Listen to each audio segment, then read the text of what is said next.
one's asking questions anymore. We become sheep. And I don't trust the shepherds. One of the recurring questions asked with the explorations of Tartaria, the civilization that preceded ours, which of course we should recognize as a name that we assign to it.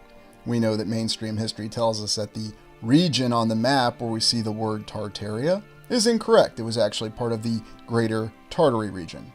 But the name is a reference to possibly a civilization that encompassed most, if not all, of the lands that preceded ours. The question revolves around, did this civilization do anything and everything at its beck and call to try to prevent its downfall? In other words, how did this civilization actually respond to the great crisis that it faced? Was it aware of the crisis that it was facing? That its very existence was facing a total annihilation? What is always so interesting, though, is we consider some of the facets about this great civilization. They managed to achieve balance. And what exactly do we mean when we say balance? Balance between what? Balance between a society and an individual? The needs of a society, the needs of an individual? Balance in terms of existing with its natural environment? These are goals that our current civilization tells us that we have, and yet for a variety of reasons, whether we want to attribute them to simple human weakness or the unfortunate reality of existence in many nation states that are competing for limited resources and limited time, because yes, time is always a resource, at least we're informed that it is, and therefore we are unable to achieve these grand goals that our current civilization has. But the past civilization seemed to be able to realize many of its goals. Many of its structures are still across the land, unless of course you accept the mainstream account that these structures make perfect sense, and that they merely happen to be attributable to the fact that many people studied the previous civilization. But perhaps one of the paradigms that we need to look at when it comes to understanding the final downfall of the civilization we refer to as Tartaria, we can find a parallel in the study of the fall of Rome and other great civilizations to explain how Tartaria handled the great crisis that it faced. But the other question comes to mind, what exactly incited this crisis?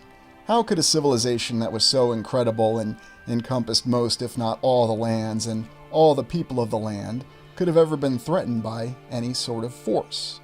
What kind of force was it that actually had the capability to challenge a civilization that was unified in purpose and had achieved balance? We look at some of the wondrous capabilities that we see in this Tartarian civilization, elements of transport and infrastructure that surpass our wildest dreams. But how did it fall?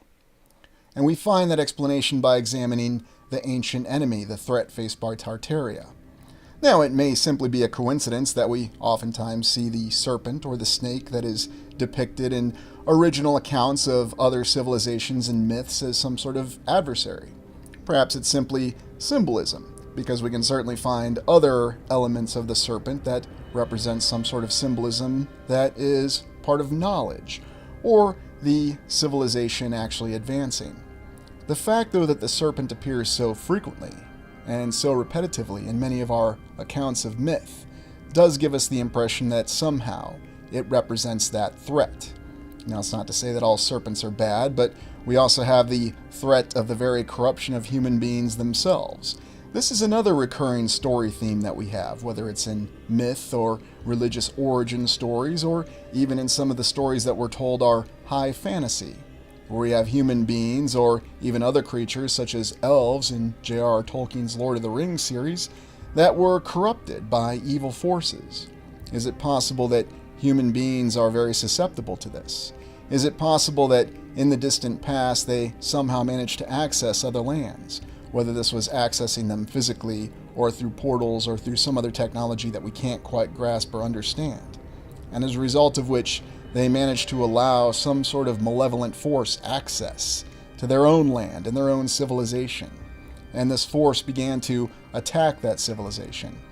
We believe that there was a great conflict that initially the Fourth Era civilization, Tartaria, was victorious in.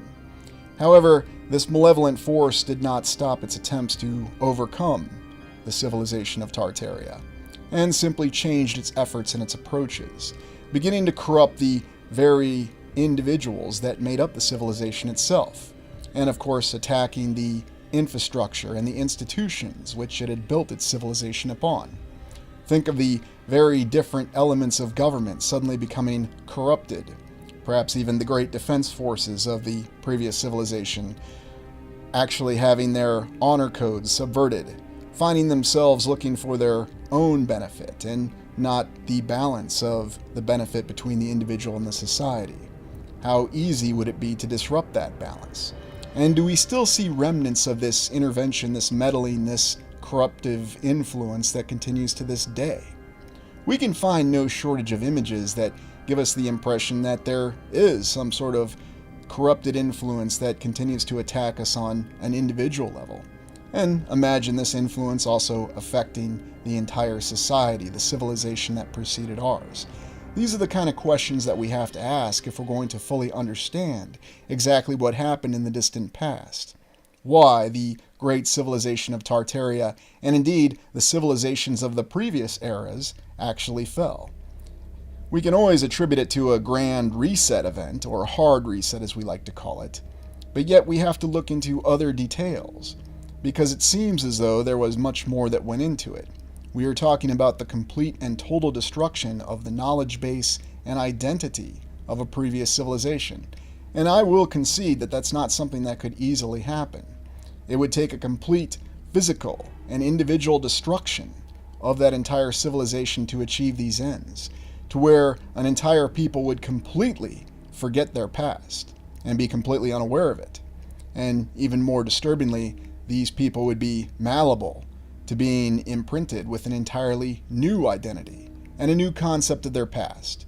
In fact, you can keep people in a constant state of disarray by imposing upon them new identities every so often. You can change their entire social identity. You can even change what particular group they think they belong to. And even most disturbingly, you could actually change their individual identity. You could even control how people see themselves. These are some of the approaches that seem to have been used by the ancient enemy that overcame the great civilization of Tartaria, or the Fourth Era civilization that preceded ours, ultimately represented by the corruption of the individual. Now again, whether this was a physical corruption, a spiritual corruption, or both, we have evidence that indicates that it was quite decisive. We look at the crisis that actually attacked the previous civilization, and we consider the fact that it seemed to be a physical attack, and an attack that managed to erode the civilization from the inside out. In other words, attacking physical locations with large armies, and yet at the same time causing the civilization to decay from within. And we find this analogy within our mainstream official account of the long collapse and decay of the Roman Empire.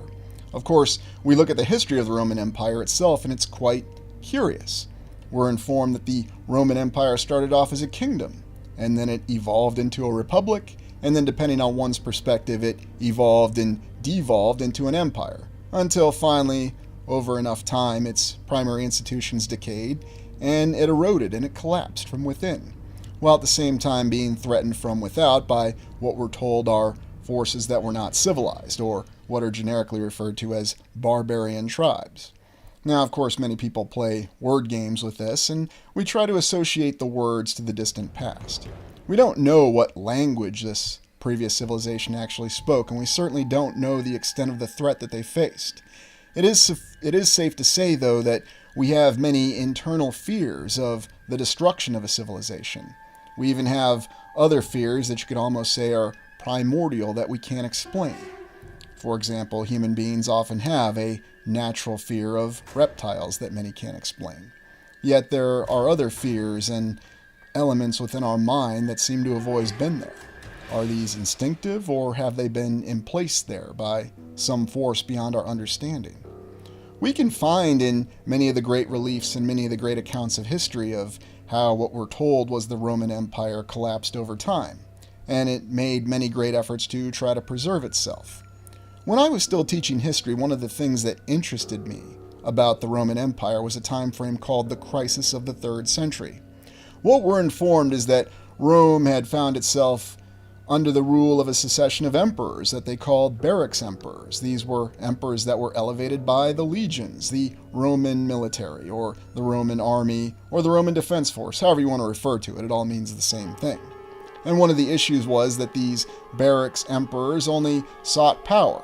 And as a result of a succession of these barracks emperors for decades, they eventually brought the empire to a state of near collapse.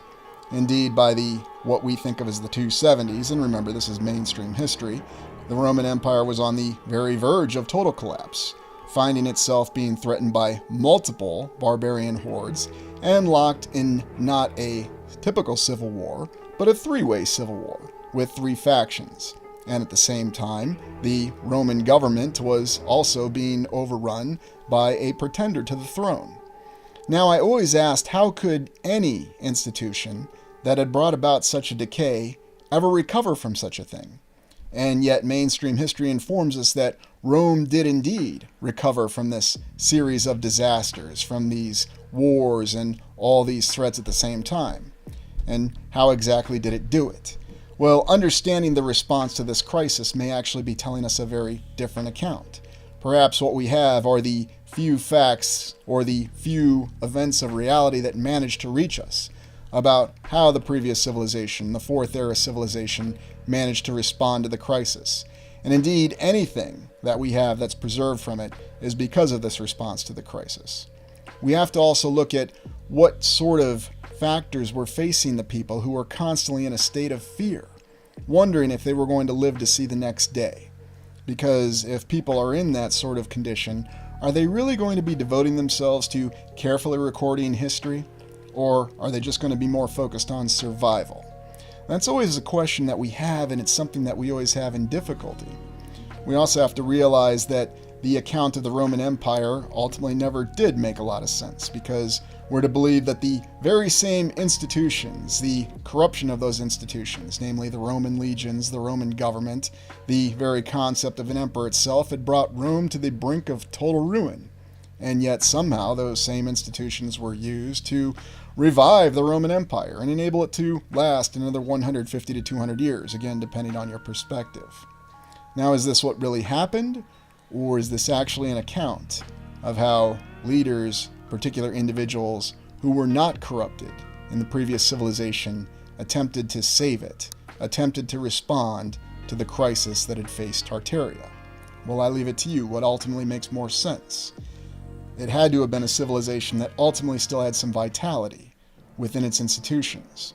The response was restoring civilization, and indeed, even the individual who is most known for saving the Roman Empire, the Roman emperor known as Lucius Aurelian. And when I taught, I was quite interested by this individual because he was someone who rose through the ranks of the Roman military, but we have virtually no biography on his early years, his upbringing, or even some of his early military achievements. And there's even something more extraordinary in the fact that Lucius Aurelian might represent many different individuals, because we have others that we're told were the last Roman or the savior of Rome. Again, are they referring to Rome, or are they referring to another civilization, the civilization that preceded ours? And really what we have are the accounts of their last great leaders. Indeed, when you look at the many reliefs and even the faces on the coins, do these individuals not just look very generic? Do they not all look like they could be the very same individual? It gives the impression that a civilization such as Rome, that was supposedly still in existence and had broken apart and even had a divided empire over time, and even official history tells us that the Eastern Roman Empire existed only until 1,000 years ago, until it fell to the Ottomans. But so many different accounts of these great commanders, whether it was Lucius Aurelian, Belisarius, Trajan, or the other quote-unquote great Roman heroes, who just seem to be those individuals who rose up at the right time and through their own force of will managed to revive a corrupted institution with corrupted elements of that institution to be able to respond to a crisis. Or is it really the account of the great commanders, the last great leaders of the previous civilization, attempting to respond to the crisis? Because if you look at the coins, you'll see that especially that slew of Roman barracks emperors towards the end of the crisis of the 3rd century, whether you're talking about Aurelian, Diocletian, or any of the others, they all tend to look exactly alike. So what's really going on here? There's even other more recent figures in history, whether you're talking about King Baldwin IV or even Salah ad-Din, who seem to show traits of being individuals that seem to have more of a, perhaps, larger consideration in mind when it came to rallying their respective causes. Again, were these the national heroes that current history tells us? Or could they have been motivated, inspired by the actual leaders who tried to impose their efforts to save the previous civilization? We even think of the example that we have of Alexander the Great, and how Alexander the Great responded to the incursion by Gog-Magog. And you might remember during that exploration, is that a real account, or is that simply legend? And if it is just legend, then why do we have many different and divergent civilizations that refer to Alexander the Great? Why does it seem like we have multiple accounts from civilizations and even religions that, as we understand, are diametrically opposed, that are so similar? Who was this Lucius Aurelian? Did he ever actually exist? Was he merely a figment of someone's imagination? Could he have been a fictional character that was simply a placeholder to try to explain events? Or was he inspired? Was he motivated by actual commanders that did exist? We think of the tragedy of Belisarius, who ended up as a blind beggar on the streets of Constantinople after all the things that official history tells us that he did to try to preserve the Eastern Roman Empire, or the Byzantine Empire, as historians would bizarrely call it. You even consider some of the achievements of Lucius Aurelian, managing to march a Roman army all over the empire in under 5 years. Now, even with the Roman highway system, keep in mind that mainstream history informs us that this was done at a time prior to mechanization and motorization. In other words, most of your army is still marching. And we're informed that he started near the center of the Roman Empire. He moved to the east to respond to the Palmyrene Empire under the rule. And then he had to move to the west to respond to the breakaway Gallic Empire. And whether he was dealing with Tetricus or whether he was dealing with Queen Zenobia, Aurelian was able to move his army back and forth across Europe in just a few short years. This would be something difficult for a modern army to do to this day. Now, yes, you could argue that it's possible. But again, I ask you, what makes more sense? Are we really looking at the actual timeline? Or did it even involve this geographical area? We consider things such as the Aurelian Walls and all the efforts that this individual, Lucius Aurelian, who was facing, or all the efforts that he undertook to face all these different threats. There was a 3-way civil war, there was a revolt, there was even an issue with the acceptance of religion, the currency had to be reformed, there was also the unrelenting and difficult, questionable loyalty of the army. Official history tells us that Lucius Aurelian was assassinated by his own bodyguard. And yet, despite all this instability, despite all of these corrupted institutions, somehow Rome managed to survive. It never really made a lot of sense to me. And when you look at how the Aurelian Walls just happen to encompass this particular pyramid, yes, they go around a pyramid in Rome to this day, and you look at the infrastructure achievement at that time, I never really thought it made a lot of sense. You had a people in Rome that were facing annihilation from barbarian hordes. They were locked in a 3-way civil war. And yet they were kept busy building the Aurelian Walls during that time that stood to this day. And Aurelian's response to these invasions in this 3-way civil war was not to be defensive, but he was offensive. He moved his army back and forth in a tremendous feat of logistics. You look at some of these older images, and it's even questionable in terms of the existence of the Aurelian Walls. What's its actual history? What does it really reflect? And anyone will tell you that fixed fortifications, no matter how elaborate, no matter how great of a star fort you build, will never be effective against a mobile army. And that's true in many respects. Now, we do have accounts of the attempted construction of giant walls to try to seal out invaders, such as the Gates of Alexander in what's today the Caucasus regions. And we've looked at this before when we looked at the rise and fall of Tartaria. And perhaps this reflected the attempt to build massive fortifications to try to keep an invader out. But is this really what a viable civilization is doing? Or is this merely the last-ditch effort of a civilization that is trying to forestall its final destruction? I leave that to you, but when you step far enough back and you look at all these accounts and you see the ways in which they conform and where they make the most sense, it does seem to add up that the previous civilization was taking every last measure to try to simply survive. No one was building these elaborate static fortifications because they were just simply trying to conquer another nation or trying to survive the assault of another nation. It seemed as though they knew that they were facing some sort of overwhelming force. And again, I ask you, what makes more sense? Because some of the infrastructure achievements of the Romans never really added up, unless you want to accept the fact that a bunch of people wearing togas and, for some reason, having very fanatically loyal legionnaires who were always mutinying every chance that they got, and then an entire enslaved population, which, of course, also rebelled, rightfully so. Somehow they were able to achieve all these wondrous infrastructure and building achievements that we still can't really match to this day. Who knows, maybe someone will build the Pantheon here in the next couple years, but I'm not going to hold my breath. The real intention behind this exploration, though, is to consider the crisis of Tartaria. And I ask you, do these accounts that we have, are they really regional accounts that refer to particular nations, or are they all the same account, referring to the attempts by this civilization that preceded ours to try to survive the coming onslaught? We suspect that they faced physical threats that were beyond things we can begin to imagine. And there was also the event of the hard reset that was going to follow that. There seemed to be indications that certain individuals or certain leaders within the civilization were aware of this impending reset. But what exactly was their intention behind it? Did they really want to try to help the remaining surviving population help or survive this reset? Or were they already corrupted themselves by the influence from the ancient enemy? Were they actually all part of the plot to try to eliminate the remaining population by telling them or deceiving them that they would be safe underground, and therefore controlling the population to go to these underground areas? And we know what happened in these underground areas, and it wasn't anything good or for the survival of the population. It was ultimately for their destruction. Consider how the crisis of the 3rd century might have looked if it really was a conflict that encompassed all the lands, with technology that's far more advanced than we begin to imagine. Imagine if you had airships, mechanized and motorized transportation, the ability to rapidly traverse the land. Then suddenly, Aurelian's rapid redeployment of his army makes a lot more sense. Many questions of logistics are actually answered. Now, this could all be incorrect, and as I always say, it may be that the mainstream historical account is accurate.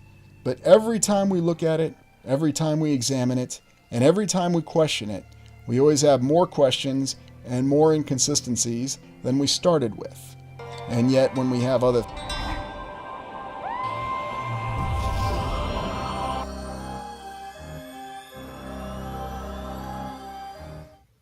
Welcome, channel members. Now, a couple of you had asked for me to share the whole concept of what was unique about the Great Famine, or as it's better known, the Potato Famine in Ireland.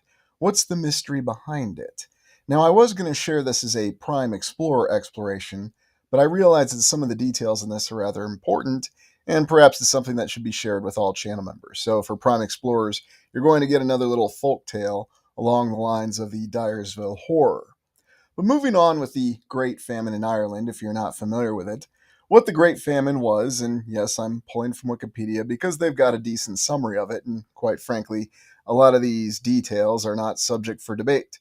There was some academic debate on what truly happened, and more appropriately, who was responsible for allowing this Great Famine to happen. And now, if you even question it, your academic career will be, well, in tattered ruins in a record amount of time. No, questioning this is not what destroyed my academic career. I think you already know. And if you don't know, well, go back and watch the Prime Explorer Exploration Academic Dishonesty. I do detail it a little bit there. But it's really not important because it's all the same thing. The Great Famine, 1845 to 1852, constituted a historical social crisis and had a major impact on Irish society and history. And it's in the name. The worst year of the famine was 1847, which became known as Black 47. The population of Ireland on the eve of the famine was about 8.5 million. We'll take a look at the little population chart of Ireland here shortly, and there is something very alarming about it. By 1901, it was just 4.5 million. So you can see that a loss of 4 million people. Many died during the famine, and many immigrated to the United States. That's what the official history says. Yes. During the Great Hunger, roughly 1 million people died, and more than 1 million people fled the country. Seemed like it was more than that over time, causing the country's population to fall by 20 to 25% between 1841 to 1871, with some towns' populations falling by as much as 67%. One would think that a town's population falling by that much would lead to the end of the town. In fact, having a population loss such as this should really lead to the collapse of a nation, shouldn't it? Much like when we study the bubonic plague. I recall asking that question many times. Shouldn't the entire society have collapsed? Well, in Ireland, there's an explanation, and that's because at the time, Ireland was being governed from Great Britain. So, of course, this population was under the control of a different government. There's an explanation. But I could never get over the whole bubonic plague when you had 50 to 75% of the population dying, and yet somehow the entire society just didn't instantly collapse overnight. Reasons. Make of it what you will. The proximate cause of the famine was the infection of potato crops by blight throughout Europe during the 1840s, so the blight wasn't confined to Ireland. Impact on food supply by blight infection caused 100,000 deaths outside Ireland and influenced much of the unrest that culminated in European revolutions of 1848. There is the connection right there.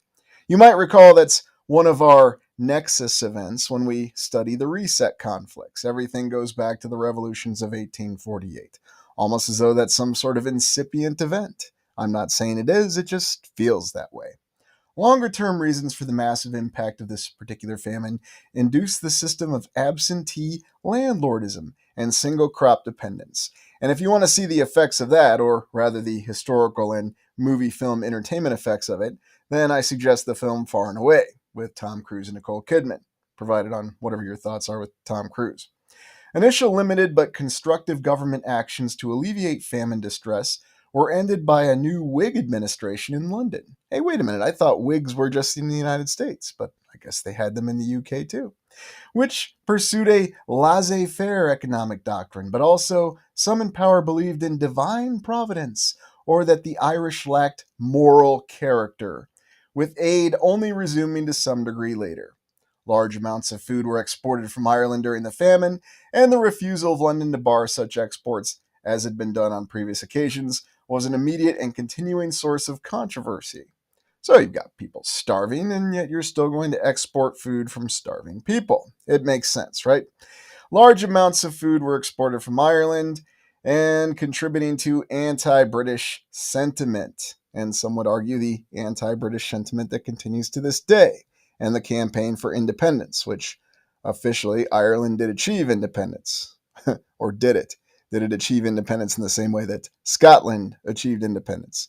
And then, sort of gave it up in the Treaty of Union. Again, that's the official history. Additionally, the famine indirectly resulted in tens of thousands of households being evicted, exacerbated by a provision forbidding access to workhouse aid while in possession of more than 1/4 acre of land. Yes, those lovely Victorian workhouses that we've explored before.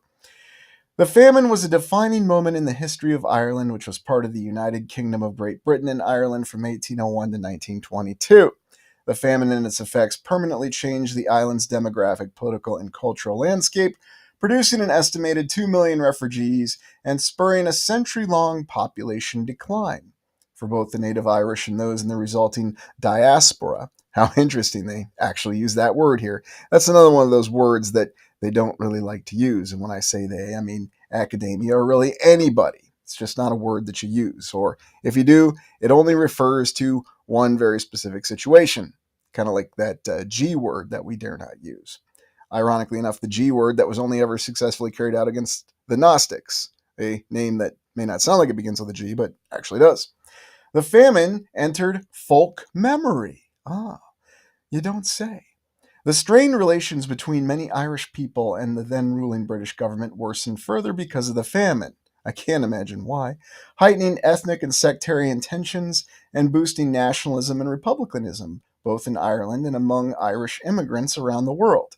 So they didn't have that sense of nationalism and republicanism before. They needed to be under a famine, and that's what induced it? Rather intriguing, don't you think? English documentary maker John Percival said that the famine became part of the long story of betrayal and exploitation, which led to the growing movement in Ireland for independence. And thus we have it. The potato blight returned to Europe in 1879, but by this time the Land War, one of the largest agrarian movements to take place in 19th century Europe, had begun in Ireland. The movement, organized by the Irish National Land League, continued the political campaign for the three Fs, which was issued in 1850 by the Tenant Right League during the Great Famine. So we're talking about land ownership and all that other hoop and nanny, but yet we've got a potato blight here.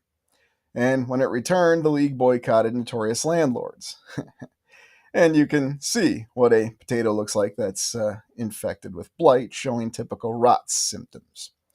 So, in summary, with all the political effects and everything else that we have from this great famine, what it really comes down to is the entire population, we're informed, was subsisting on potatoes. That's right, potatoes are what we eat, to quote Deathstalker in The Warriors from Hell. And we're to believe that the entire population of Ireland, to such an extent, was subsisting on potatoes. Now, you can certainly read the so called economic reasons for how such a situation came to be. But do you really believe that you could sustain a population on potatoes alone? Does that make a lot of sense, especially given nutritional requirements? Now, I had a family member who went on a total fruit diet. This was a long time ago. And eating nothing but fruit for several months, this individual lost all their hair and all their teeth. And so I find it rather hard to believe. Now, granted, that's one person. I'm not saying that applies to everybody, but how exactly do you sustain a population on potatoes, however the situation came to be? Now, here's something that's rather difficult to look at, or find, I should say.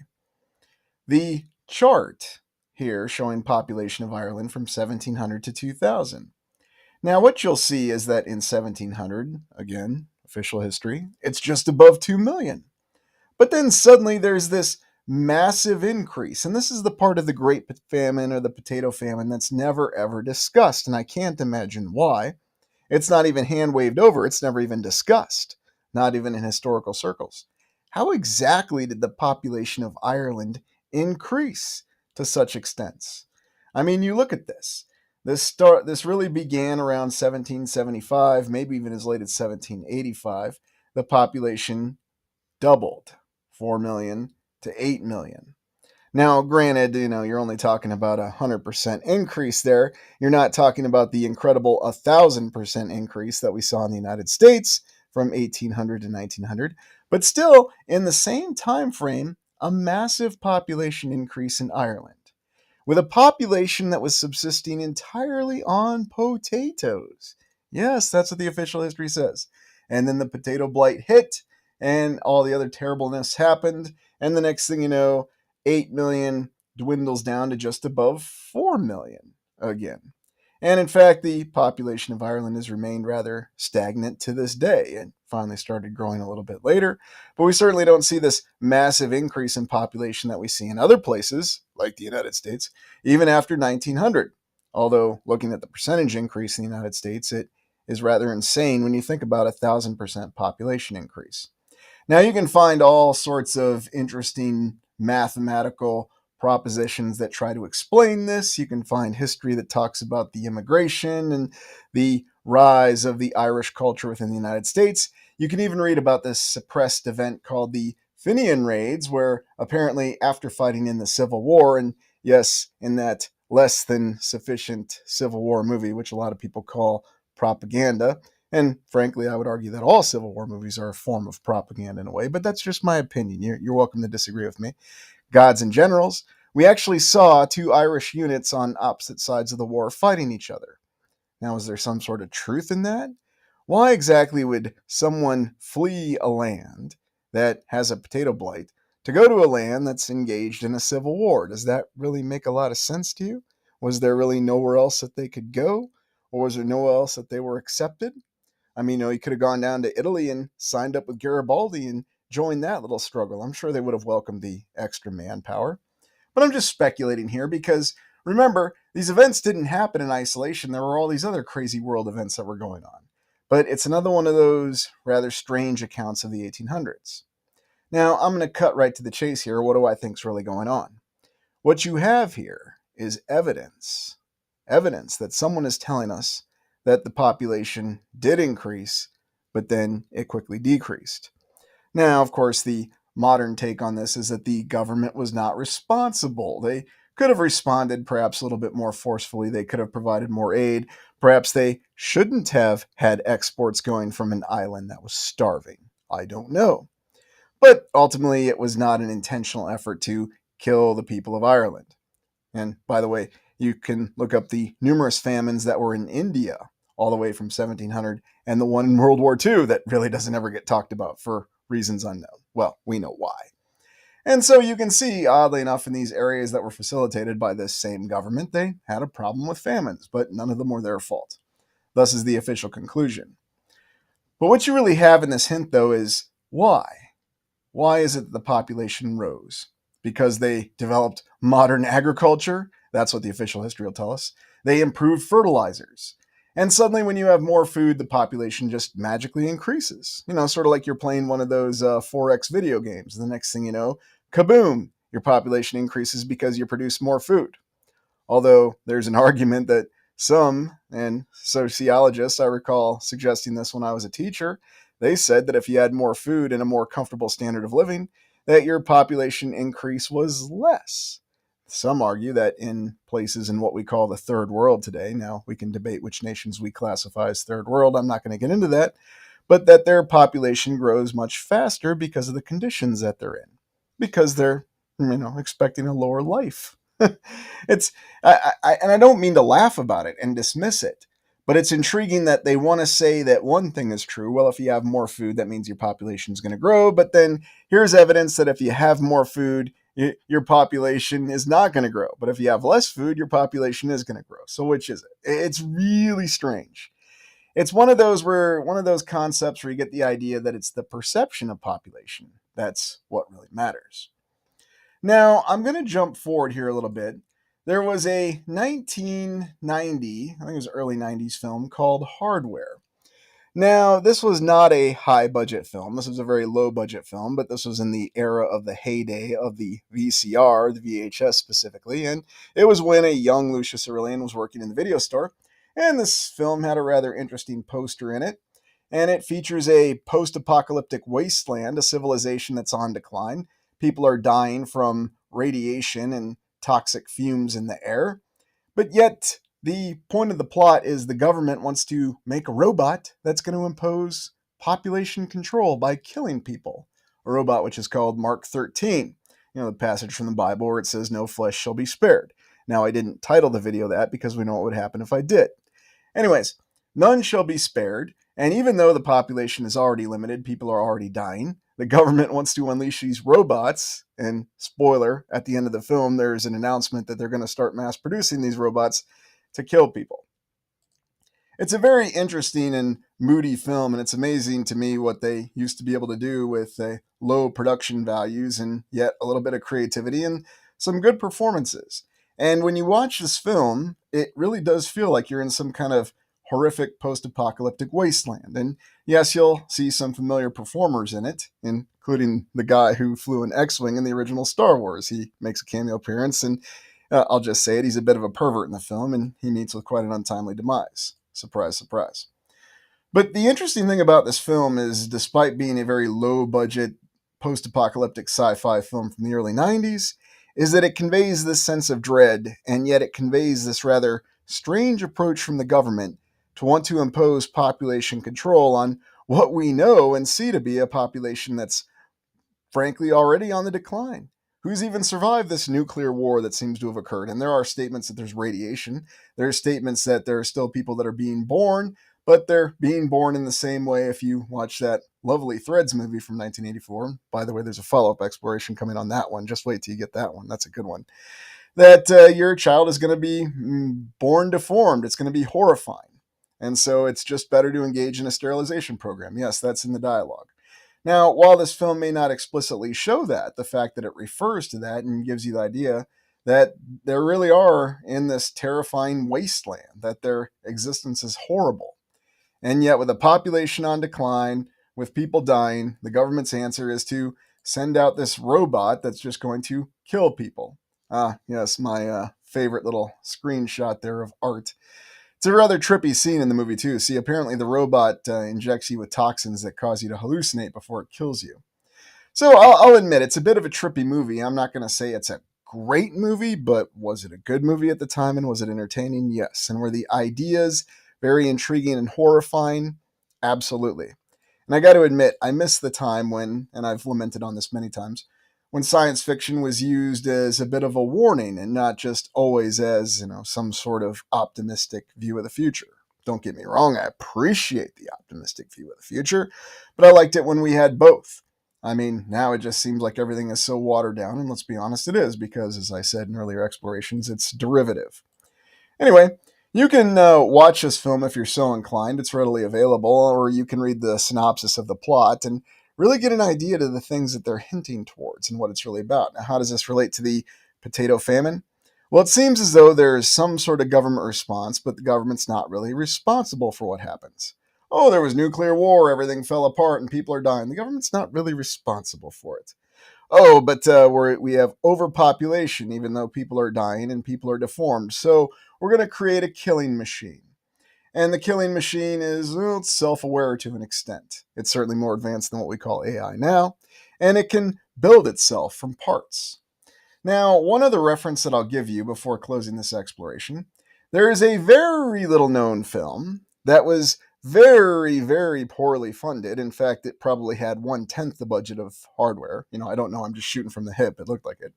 From Shapiro Glickenhaus Productions. Now, you might recall James Glickenhaus is the director behind films such as The Soldier and, of course, The Exterminator, early 80s films. A very interesting and independent filmmaker. Now, Moontrap, 1988, stars Walter Koenig, also known as Mr. Chekhov from Star Trek, and he's actually the lead in this film. And then his partner is an astronaut who's portrayed by Bruce Campbell from Evil Dead. Yeah, and these two actually have quite a great chemistry together. The plot's rather simple. They're two shuttle astronauts who come across a derelict in space that's from the moon that has the remains of a human being on it, and then some weird killer robots. And it all originated from some base in the moon. Now, what's really interesting about the movie is despite the fact that it had virtually no budget, and like I said, probably 1/10 the budget that the film Hardware did, they still managed to make some impressive use of matte paintings and convey a sense of scale. Now, whatever you think of space, it's a little bit irrelevant. I mean, it's your classic science fiction movie, so they're going to the moon, it's in the title. There is something going on in the moon. And they encounter a human civilization that was 14,000 years old, but yet it was more advanced than where we are now. It's one of the very rare examples that you have of reference to the past of humans being more advanced than they are now. It's one of those things that makes this film very unique and yet also forgotten. And so Walter Koenig and Bruce Campbell return to the moon, and they find out that there are actually a group of humans there with one survivor that they locate and try to escape with. But they're contending with these killer robots that all start off with just a headpiece, much in the same way that you have with the Mark 13 robot in the hardware concept. Now, what you see here are all these robot heads that are going to be unleashed on Earth. And what these killer cyborgs do is they reassemble themselves using any sort of spare parts they can, junk or even other parts of human bodies. It's rather disturbing. And like I said, despite the fact that it had a very limited budget, they made the most of it and managed to convey a pretty terrifying and convincing film. And like I said, some of the matte paintings are very impressive that really give you that sense of scale. Now, some of the miniatures, to be fair, are not remotely convincing, but, if you go from that whole, well, it's in space, the more fake it looks, the more real it looks, you kind of embrace it a little bit. You know what I mean? Anyways, I strongly recommend the film and the concept because of the fact that it does convey this horror. And what's interesting about Moontrap and Hardware, are they really talking about the future or are they talking about the past? Was there really some sort of technology that had run amok that its only design was to actually destroy humans? Because I go back and I look at this chart of the population of Ireland. Was that just simply the remaining survivors that were being culled off at that point in time, right around that critical time, 1848, when all those social wars happened? Again, not something I would really want to talk about in open public explorations, but something I'll talk about with you members. What are your thoughts on all this? What do you think about these incredible social unrest events that occurred all around 1848 to 1850? And what do you think about these famines and how terrifying they really were? And my last question to you all is, why do we still have all these monuments to all these famines? They're really bizarre and very disturbing. Well, thank you for joining me. This is Lucius Aurelian signing off.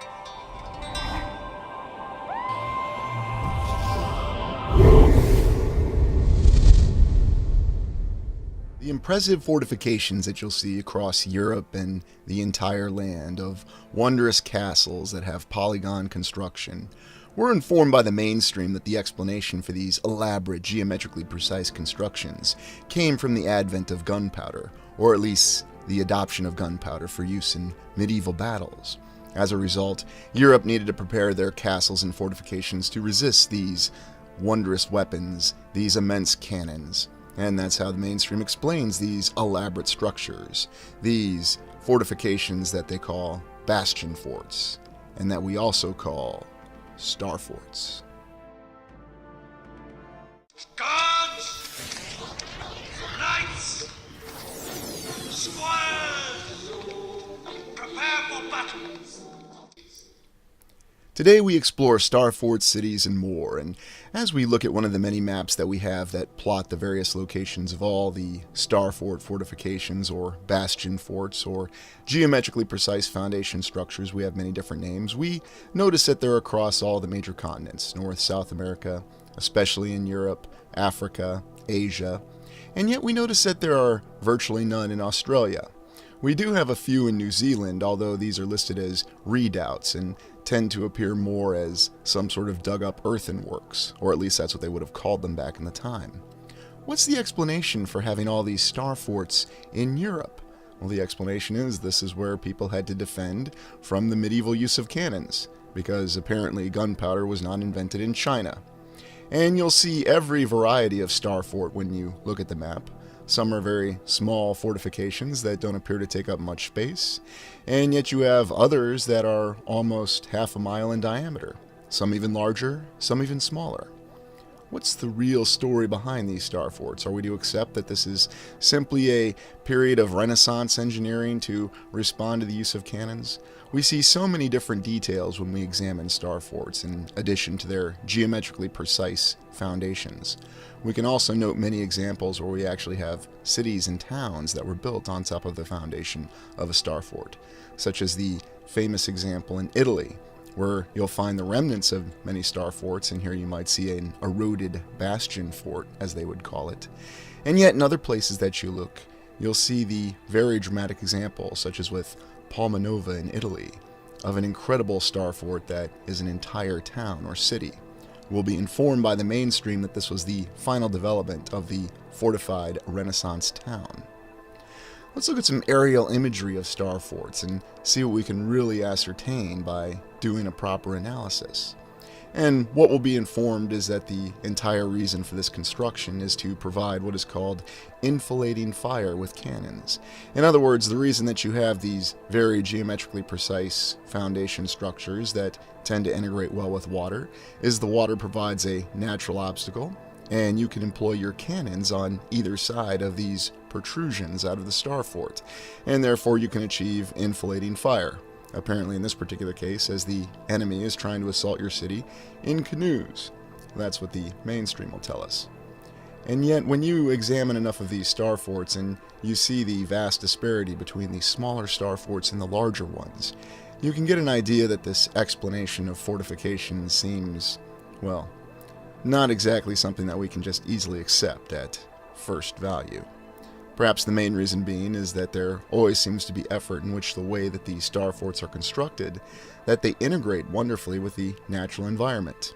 Well, they were masters of camouflage at that time. And yet, even to this day, despite the fact that many of these star forts we're told were constructed hundreds of years ago, the basic structure and the geometric precision holds up wonderfully to this day, and you can see many from the aerial images. You can see the complexity in what we're told is polygon construction. But there's so much more to it than just simple geometrically precise construction. There are many different dimensions behind these elaborate star forts, behind the way that they're laid out. And it doesn't seem to conform to what we would think of as the traditional element of achieving enfilading fire, such as with the large point on this particular structure. Now, for frequent viewers of the channel, you know that we've looked at star forts before, and we've posited many different theories. That the reality is these are simply foundation structures, or that these are constructions from an earlier civilization potentially, something that even preceded the Fourth Era, or the era that we call the Tartarian civilization, and that what we're looking at are the remnants of the main constructions of the Third Era, and that's a possibility we're going to explore. When you look closer, though, you can see that there are some fine details that do go far beyond the explanation of simple bastion forts. Now, there are examples of these bastion forts being successful in a military confrontation, such as the siege of Malta by the Ottoman Empire, and we're informed that the Knights of St. John were able to resist this attack. Of course, the star forts still look relatively pristine on Malta to this day, and we explored them in the Malta exploration. Perhaps they repaired them, or perhaps the siege didn't exactly conclude in the manner that we're told. Who's to say for sure, but there are too many remnants of these star forts, these geometrically precise foundation structures, scattered across the land to ignore.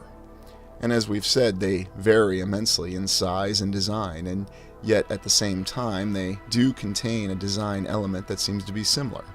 This drawing here from allegedly the medieval times gives us the impression that star forts were part of the natural castle fortifications.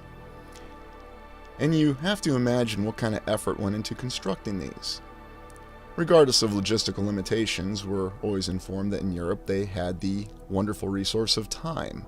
They had hundreds of years to construct these bastion forts. All the effort and all the materials and all the qualified engineers who just seem to be running all over the place. Now, once again, the mainstream will explain this as being another one of these revolutions brought about by one of the great R words.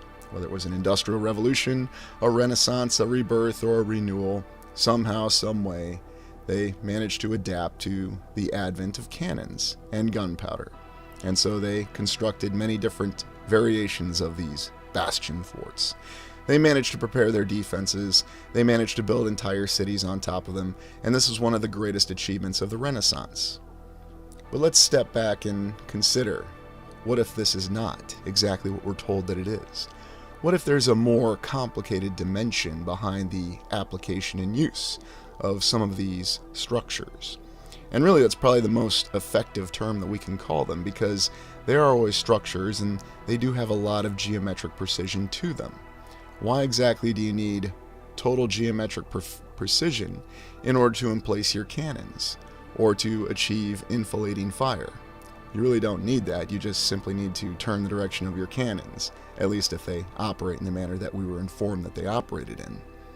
But in some of the smaller star forts, or structures, we have the theory that perhaps they served as some sort of function for a larger apparatus, or they're the bare-bones remnants of a previous technology that we don't fully understand. Perhaps it was some sort of technology that was designed to integrate within the land to control the motion of the very water itself, whether it was a canal, a creek, or even a river, with a compilation of these structures operating in concert to achieve such a control. And we can see that subsequent civilizations, most likely the Fourth Era civilization, built on top of the remnants of these structures, because apparently they stood up very well. And whether you accept the mainstream explanation, an alternative explanation, or come up with your own theory, you can't deny the fact that many of these wondrous foundation structures do have many structures, ranging from what we think of as forts to entire cities that are constructed on top of them. Now, obviously, if we go off in the mainstream explanation, they weren't designed for this purpose. although others will claim that yes, they were designed for this purpose, and building entire cities on top of structures was not a challenge during the Middle Ages and the period that followed, because it was the Renaissance. And as we said before, whenever you have a revolution or a renaissance, you can do anything. You don't need motorization, you don't need mechanization, you don't need trains. You can accomplish any logistical feat because you don't have safety standards. You have intelligent artisan and craftsmen all across the land. And you don't have the diversion of modern communications technology and social media, which oddly enough people turn to, but then they want to claim as a reason for why we can't achieve in the past what we did despite having modern technology. Some of these fortifications, though, have a more defined function to them, and it seems as though you can go along with the understanding of what the additional function may have been. Indeed, if these are the remnants of the appearance of certain elements of technology, structures that were part of a larger apparatus that operated within the very land itself. The other element of star forts that we can't ignore is the fact that they are perfectly integrated with the natural terrain. Indeed, you'll see grass and trees that grow on top of the foundation structures. And so this is where a lot of the evidence for the theory that we have that the previous civilizations managed to achieve a much better or effective balance with the natural world. Now, when you look at this, and you can see this wonderful integration of the artificial and the natural, and is the explanation supposed to be that this was simply for the purposes of defense? Also consider the modern example. We'll be informed that star forts or bastion forts are obsolete because of the advent of modern firearms technology, and for the great mobile land armies of the 1900s and the 2000s with the advent of the main battle tank.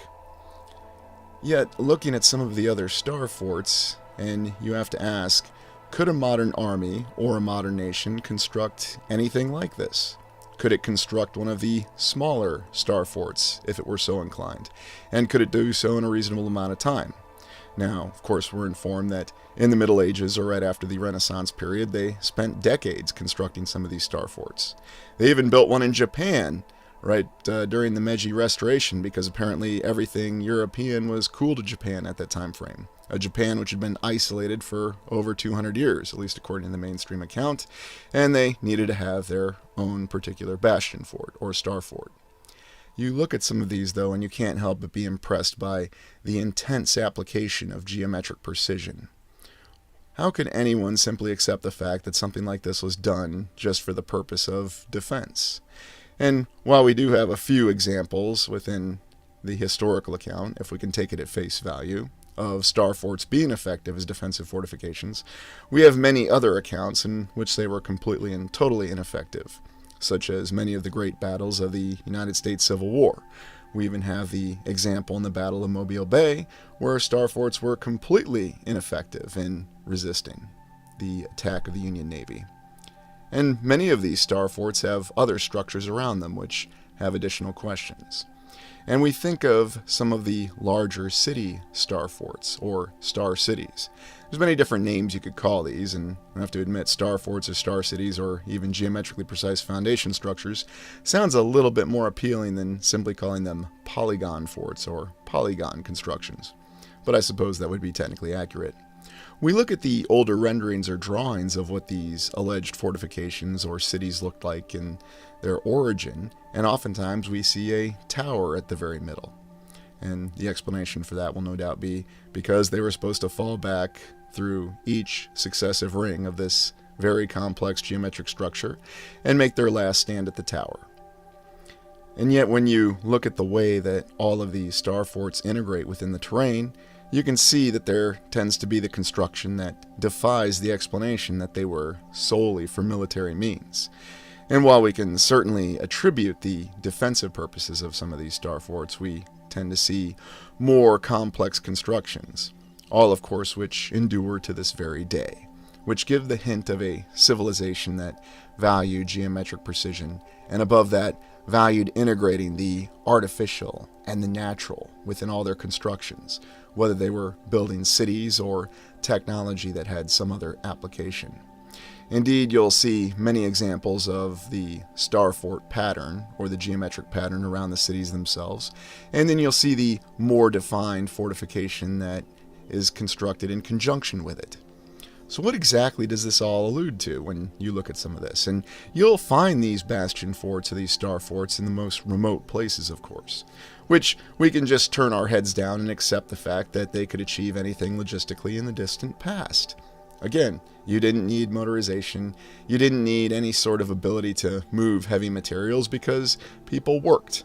And as some will say, they just simply worked until they died and they didn't question anything. Well, perhaps that's the more believable account from the mainstream. But there's also the other consideration when we look that oftentimes there are these cities that are constructed on either side of a waterway. And oftentimes these geometrically precise foundation structures are found near some sort of body of water or some sort of river or creek or canal. And they're oftentimes integrated with them. And that's where we derive the theory of the fact that these structures seem to have something to do with the water, and perhaps they alluded to the technology to control the water itself.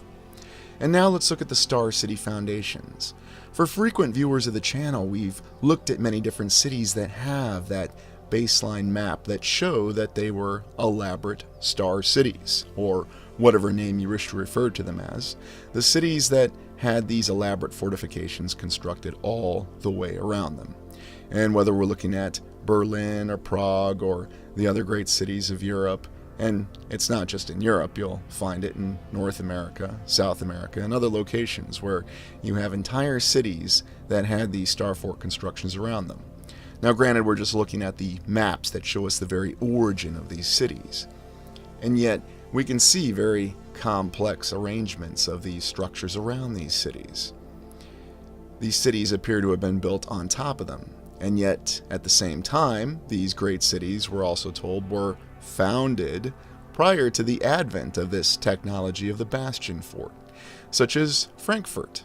And yet you look at the early maps of Frankfurt, and the official explanation will be the city was small enough at that time that they could construct elaborate fortifications that were geometrically precise, because they needed to defend the city from a potential attack, whether it was from the Ottomans, the Mongols, or if they were competing with the other great powers in Germany for control of the waterways.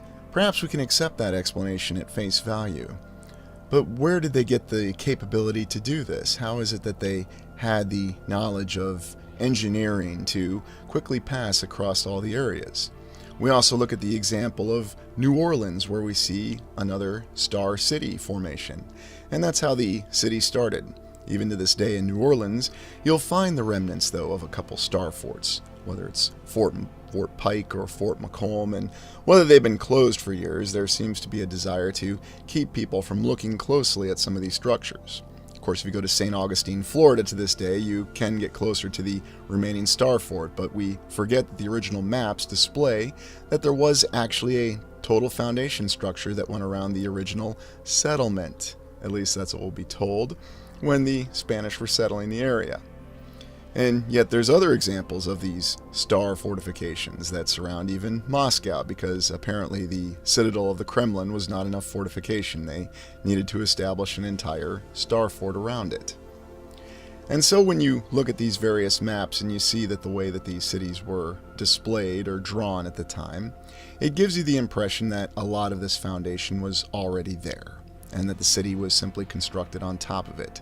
Now, again, these maps are simply that. They're just drawings. Anybody could have done drawings at any time. They could have been inspired, or they could have been told to draw something in a particular format. But let's look at an example of a star city in Fort Madison, Iowa.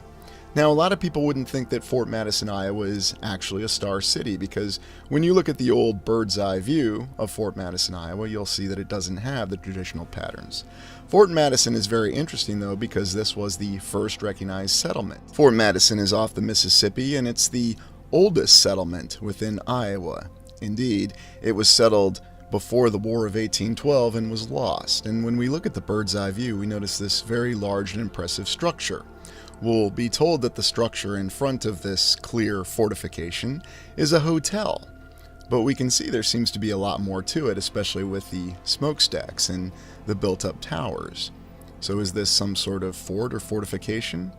We'll look into the exact account of this structure in a moment, but we look and we see that it's simply designated as a hotel on this bird's eye map from 1889. Keep in mind that at this time, Fort Madison had been continuously settled for over 50 years.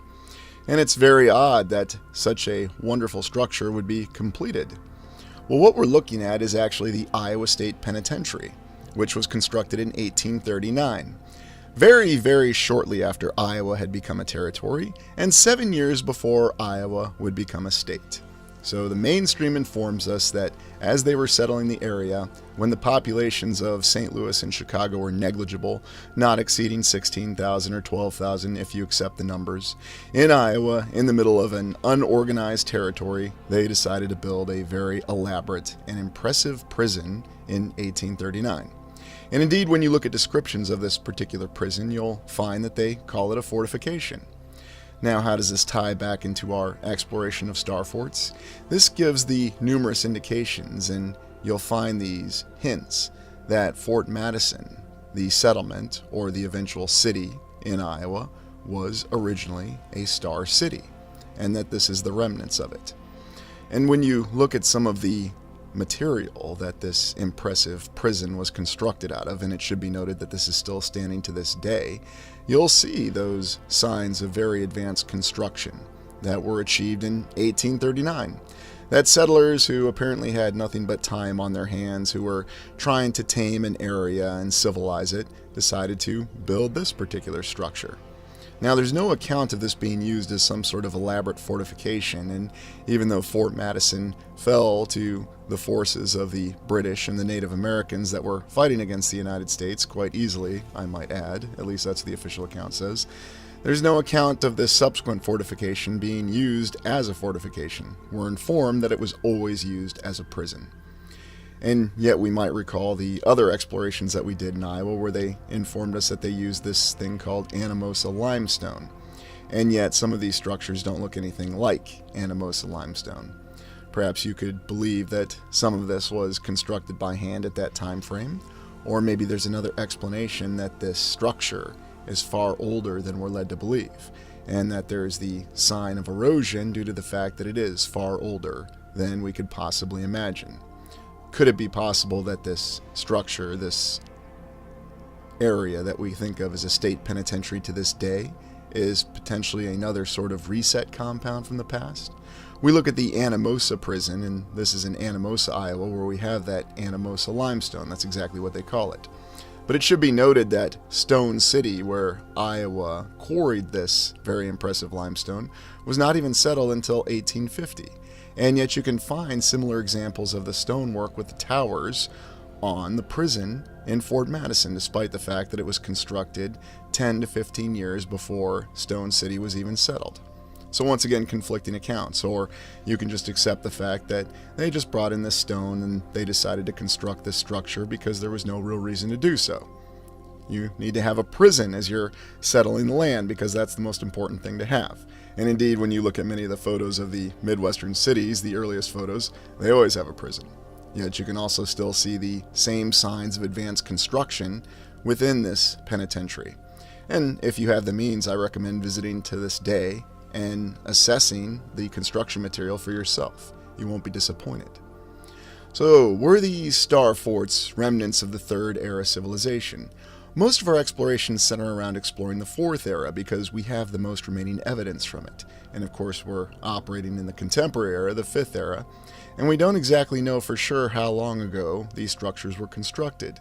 We go off of our mainstream timeline because that's all we have to go off of, and we look at the reset period. Were these star forts from the Third Era? Is this evidence of a civilization that preceded the Fourth Era civilization that we call Tartaria on this channel? Well, when you look at the various structures, and there is the theory that perhaps in the Fourth Era they did experiment with building the foundation structures. And I do admit it is possible that these wondrous star forts, these bastion forts, or even the remnants that we have in Fort Madison, Iowa, could be constructed during the Fourth Era. But I think we also have a lot of evidence because of the fact that many of the more elaborate constructions that we see, that we know are from the Fourth Era, are built on top of these bastion forts, these star forts. It gives us the impression that this entire technology, this geometric precision, is from the Third Era. Of course, we're assessing things here in the Fifth Era, the contemporary era, and all we can really do is try to hypothesize exactly what happened. Was this a more advanced construction that eroded over time? Or is this simply the efforts of someone who was simply trying to repair ruins that they found? Or, as I always believe, the mainstream account does have a chance of being correct. It just feels that with each exploration, it seems to become less and less likely. And I wouldn't say that this exploration is any exception to that trend. Let's look at one final aspect with star forts. Palma Nova is one of the most impressive star forts, and it's really what you'd call a star city in Italy. And you look at the geometric precision that goes all the way to the center of the city, which they very clearly built on top of the star fort. You'll indeed see that the very diameter of this city, or town, or municipality, whatever you want to call it, is over half a mile in diameter.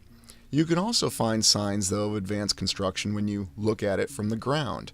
You'll see no shortage of obelisks and towers and impressive columns that we tend to see when we look at these various structures. Now, there's also some sort of apparatus that still exists on the inside, and perhaps this would reflect the mentality of this being some sort of defensive fortification. But once again, it begs the question, why do you need such elaborate constructions, and why do you need geometric precision, especially seen from the air, to build a structure like this? Certainly there's easier ways to establish fortifications, and you can find no shortage of examples looking at the World War I and World War II, how very impenetrable fortifications were constructed without requiring this geometric precision. Indeed, these wondrous structures have been diagrammed and analyzed by engineers, and there's even the numerous tunnels and the subterranean component to them. So there's so many different dimensions, and there's so many different perspectives to look at with these impressive star forts and these amazing fortifications. And yet you can find examples that seem to go beyond the explanation of fortifications, especially with the way the natural environment integrates with these artificial constructions. And I strongly recommend, if you have the capability, to explore a star fort within your area, and I'll leave the link to the map. What was the very height, though, of these structures? What did they look like when these star cities were constructed? Could these have been very advanced with wondrous obelisks that had tremendous technological capability beyond our imagination, integrating the very land within the construction itself? I think we have a lot of signs that point to this being a distinct possibility. What limits, then, did such a civilization have in their construction? What could they really achieve? It seems to go beyond our wildest imagination. But what do you think? What's your explanation for these star forts? Let me know in the comments. Thank you for watching. Please like, comment, and subscribe.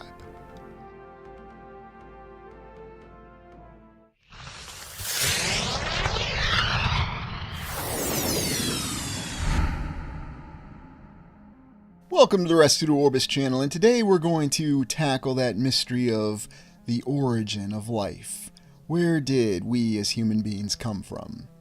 The main proponents of theory suggest that we came from a divine spark, divine creation, some higher being that brought about our purpose here on the land. And yet others suggest that there was a great Big Bang, and that the theory of everything comes from this Big Bang. And make no mistakes about it, it is indeed a theory. There's also the possibility that we evolved, and that's certainly a widely accepted scientific theory, and indeed it's the baseline scientific concept that human beings once came from monkeys. There's strange phenomenon that we see in the sky, and other things that we can't explain, but we have a pretty good idea of where we came from. But are there other theories in terms of our origin? Today we're going to explore the puzzle of human origins.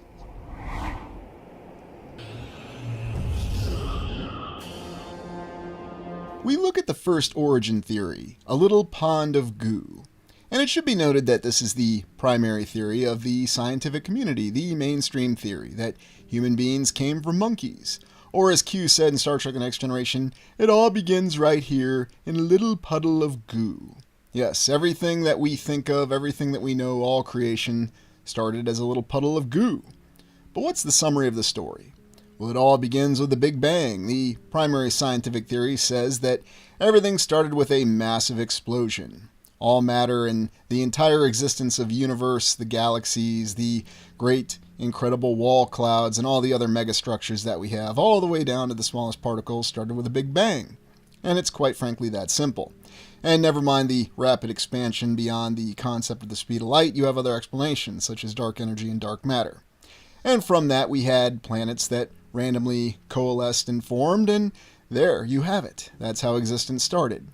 Now, granted, there's many nuances, and of course we're skipping over a lot of details because there's definitely a lot to go into, but we're just looking at the general theories, and how did life actually start on this planet? Well, as Q said, it started with a little puddle of goo, and they replicated it in an experiment where they created a big pile of goo in a jar. And that's all it was, and this experiment was conducted in the 1950s, and it was conducted again, shown as a demonstration on Cosmos. And Carl Sagan is showing up to remind me that there were different terminologies. It was not a puddle of goo, it was the very stuff of life, and this was not a jar, but this was actually a reaction vessel. The glistening reaction vessel of Murdor. So you see, much more grandiose names, and you have a better idea for this concept of evolution. And once they had these organisms, this created the Luca, or the last universal common ancestor. 3 billion years ago, they inform us that these baseline organisms were the last universal common ancestor to all life on the planet. And they have this wonderful animation that shows us the chains of evolution. In other words, how these life forms evolved into different life forms. And you can even see in just a few seconds how we started from a puddle of goo, the stuff of life, and evolved into more complex life forms. And never mind the fact that there were changing conditions and how would organisms survive changing conditions and even have the time to evolve, especially if you're suddenly thrown into a new environment.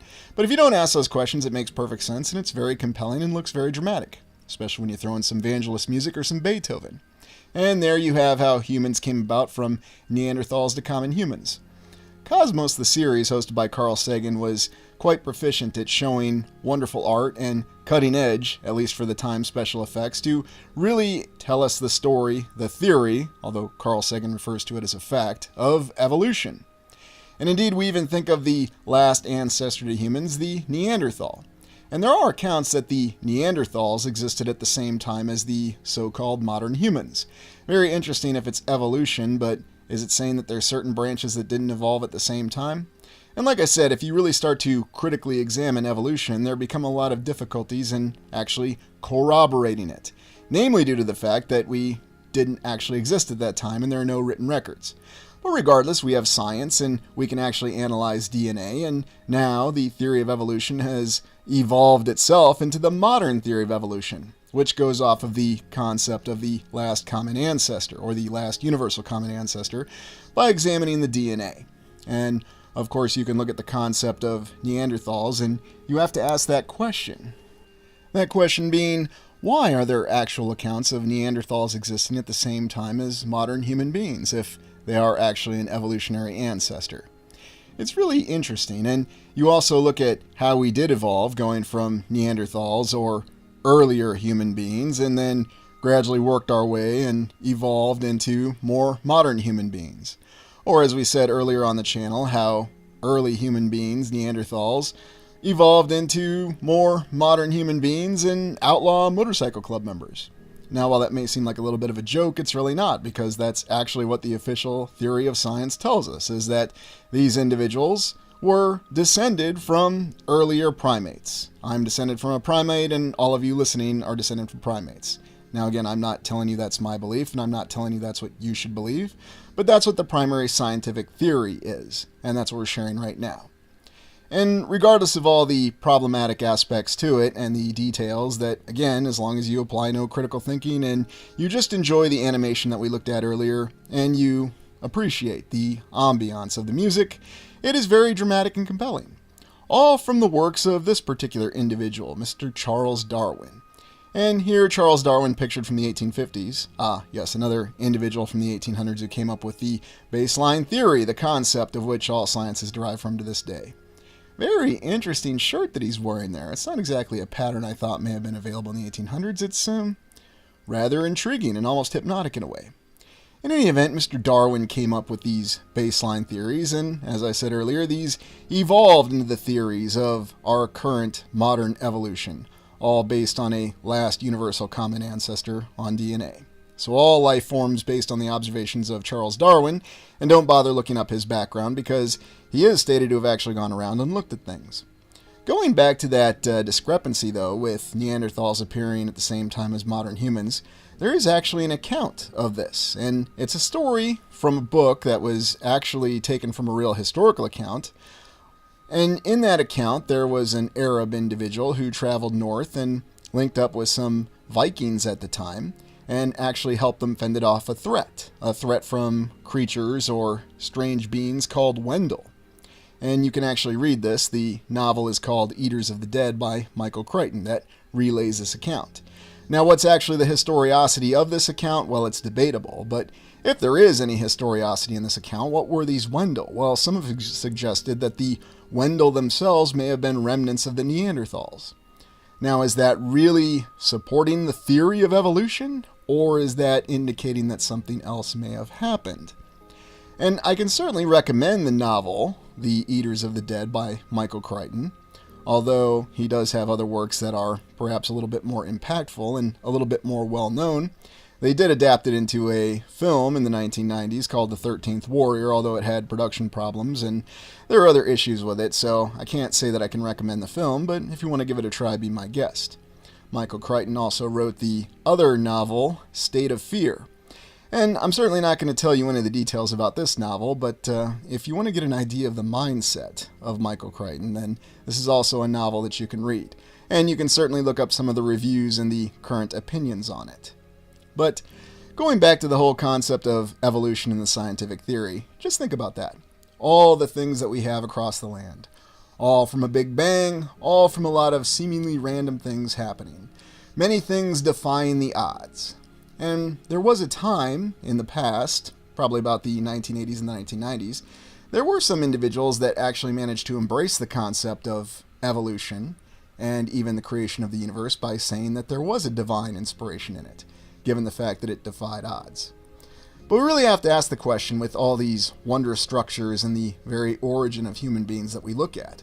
Is this the proper theory? Is this really how it happened? Or is this merely simply the way that we agree upon how it happened, and this is the evidence that we're currently perceiving that supports it? Is there any bias in it? Does it involve making a lot of assumptions? Because it seems to be something that we overlook a lot. A lot of people are willing to accept some written account, and therefore it becomes a fact. And even Carl Sagan said that evolution is a fact. It really happened. Of course, if you look at all current scientific writings and references to evolution, it is still a theory. In fact, the Big Bang itself is considered a theory, because they do admit that they don't know. Remember, a theory is a hypothesis. It has not been fully proven yet. So it all starts with Charles Darwin. He went about on these expeditions and confirmed this theory of evolution going from cavemen to modern motorcycle members. And of course, you look at the very staggering animation and you can see the last universal common ancestor. And it all makes perfect sense. A little bit of Beethoven really helps sell it.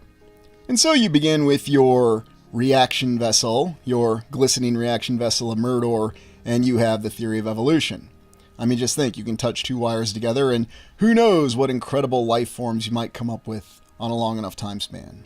Thus is the main scientific theory of existence, and how everything all started. But what's the counter theory to that? And the counter theory to the scientific theory is divine creation, origin theory number 2. Now, it's certain to say, and it's transmitted to us, that the divine creation theory, and again, it is a fact to many people, and these are people's beliefs, that there was a divine being that sparked creation, whether it was through a simple waving of the hand or waving of the will, depending on how you want to look upon it, and suddenly that brought all things into being. And like I said earlier, there was a time in the 1980s and even the early 1990s when there were academics and even some members of certain religious communities who embraced the theories of evolution and the Big Bang as merely being the divine will of the divine being, whatever you want to call it, God, Allah, Jehovah. There's many different names for it. But what exactly is the origin of everything?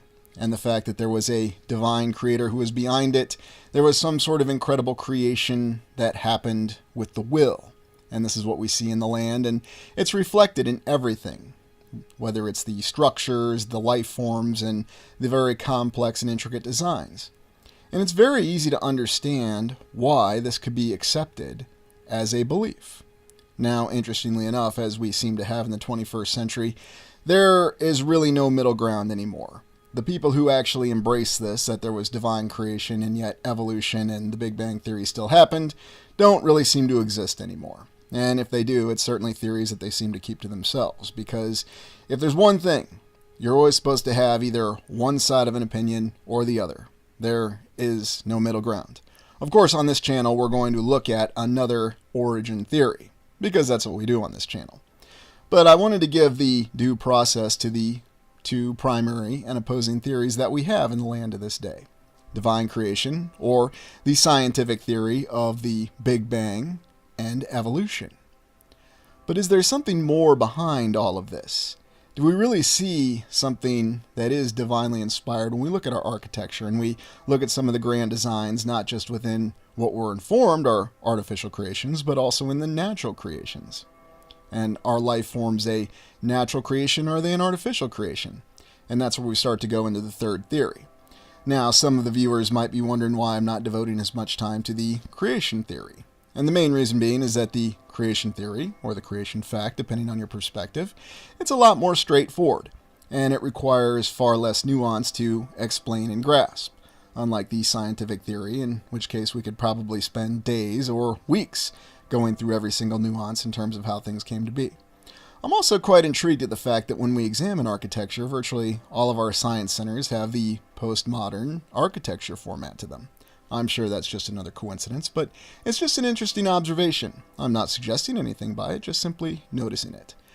But wherever you go on the land, you may come across some more natural or artificial creations that would certainly cause you to look up in the sky and question how all this came to be. And perhaps it's one of the very fundamental elements of being a human being, is having that natural curiosity. How did everything come to be? Why is the land so pretty and intricate? And why are many of the structures that we have so pretty and intricate and geometrically precise? And how exactly did they come to be? And therein lies the very crux of these explorations that we do, trying to find explanations for who designed all this. And why is it when we look at history, we have a very straightforward perception of history? We're actually going to look in terms of what happens when you have the two considered experts, the two primary groups of people according to the mainstream, who can tell you the difference between a legitimate conspiracy and a conspiracy theory. And what happens when you have someone who is a certified expert, whether they're a scientist or a historian, who questions another certified expert, a scientist or a historian. It is interesting, though, looking at how some of these presentations and explorations in the past by others do have a bit of divinity within them, as though there's something more behind them. And now we go to the other theories, the third origin of human beings. The lizards of Ubaid. These figurines have been found in the Middle East, at least according to mainstream accounts even, and they date back from thousands of years ago. Now, of course, we could go into the details and examine the cultures and the society and the civilization that existed at that time, but for the purpose of this exploration, I'm more interested in the fact that we do actually have these lizard figurines, or these reptilian creatures that existed in the distant past. Now, were these actual creatures, or were these just simply figures from someone's wild imagination in the distant past? It's interesting to note, though, that it's not just simply in Ubaid, but also in other reliefs across the land, where you'll see allusions to lizard creatures and reptilian creatures. And they don't tend to look like what we would think lizard and reptilian creatures should look like, especially when we go off of the natural evolution theory. Indeed, we find many other strange things when we look deeper and we notice the details behind a lot of this. Now, do we really know what our ancestors, if indeed they were our ancestors. And again, we don't even know that because it's a theory. But what were they really getting at with these representations? Do they really mean the things that we think that they mean, or could they have an entirely different meaning behind them? Whether you consider something hieroglyphics or you consider the difficulties in comparing the languages, because there are so many different languages, and we're not just talking about the current divergence in languages that we have across the land, but also the development of languages over time. Just take English, for example. You have Old English, you have Middle English, so many different variations of that. And look what happens when you travel from Washington, D.C. to Portland, Oregon, to Los Angeles, California, and to Des Moines, Iowa. It's going to be difficult to understand some words and some sayings. You'll understand a lot of it, but not all of it. So what are these creatures? What do they really allude to? Is it possible that there was another group of creatures that were around in the distant past? That there may have been something more to these lizard creatures? And of course, when we say distant past, what do we really mean? Are we talking thousands of years in the past? Tens of thousands of years? Or are we talking even more recently? Because the real consideration is, once you get to 200 years, even that becomes the distant past. Because right now, the lifespan of human beings provides the limitation that there are no first-hand accounts. Indeed, you can't even get any first-hand accounts of the 1800s right now. And by first-hand account, we're talking about someone who actually witnessed events. So could there be something more behind these lizard or serpentine, or however you want to describe them, reptilian creatures? Perhaps they're some entirely different life form that even defies what our expectations may be. Now, there's been numerous science fiction franchises and fictional stories that have explored the possibility of these creatures. There's even such stories that explore the possibilities of Neanderthals coexisting with modern humans. Although current modern scientific theory says that Neanderthals did coexist with modern humans. How anybody would know this is beyond me, but, we've got evidence apparently. And here you can actually see the archaeologists and historians. And the whole reason I highlight this is, what's the difference between an archaeologist and a historian? And have we really thought about that? And who actually has the authority to really challenge what the current notions are? Indeed, you'll even see in modern art where we have this concept of these reptilians being more accurately expressed. Now, I'm not suggesting that there's anything benign or malignant with these reptilian creatures. It's just interesting that they were shown to exist at one point in time. Were they just simply a artistic endeavor at the time, or did they represent something that was real? Is there still something about these creatures, these lizards or lizard men of Ubaid, they have many different names, that there could be present in today's land? Is it possible that there's areas where such creatures like this could still exist? Or do they somehow play a role within our origin? I mean, after all, if we're going to say that we could be descended from a little puddle of goo, or primates, then how could it possibly be offensive to say that we could also be descended from lizard creatures, for all we know? Now, of course, that flies right in the face of all the scientific theories that we have, because how could you possibly go from being cold-blooded to warm-blooded? And of course, we don't have any DNA evidence to back it up. Although I'm rather amazed with all of our capability to identify the legacy of DNA evidence and really look back into our past. I'm not going to use the word that's typically used, but it is a recognized scientific process to where you could actually identify your ancestors, and it gives you specific answers, reportedly, that you know where your ancestors came from and what their lineage is. And yet we seem to have limitations in terms of what we can actually accomplish with all of our knowledge of DNA. So it's just another one of those areas where I have a lot of questions. I don't know the answers, but I'm certainly suggesting that there are multiple theories, that things aren't quite as limited as we might be ready to believe. Especially when you have individuals who speak with authority that tell you that things are facts, they're not theories, when in fact they are still recognized as theories. So what's the difference? Well, we have to have some working knowledge of how things came to be. We have to have some theories for where we came from and what the origin of human beings are. And so perhaps it's merely the best consensus that they can come to. And that's totally fine, as long as it's remembered that it is a consensus and it's still a theory. And if it's still just a consensus on a theory, then there should be questions that should be asked. There should also be counter theories that should be acceptable, until proven otherwise. And that's always the issue that I have when it comes to examining history and the true account of humanity. Human origins are going to remain a mystery, and that's just something that we have to accept. Now, if you're ready to embrace a belief that it's just simply divine creation and that explains everything, then by all means. And if you're ready to embrace the belief that, yes, it was evolution and all these images that we have of these different sorts of human beings were just the product of imaginations, and the lizards of Ubaid are just the product of imaginations, that could be an explanation as well. But from my mind, and from what I've seen, I think there are different possibilities that are available. That there might be a much greater possibility and probability for what the variances in human existence may have been in the past. It's not quite as... Now we'll see how a sorcerer fares against cold steel.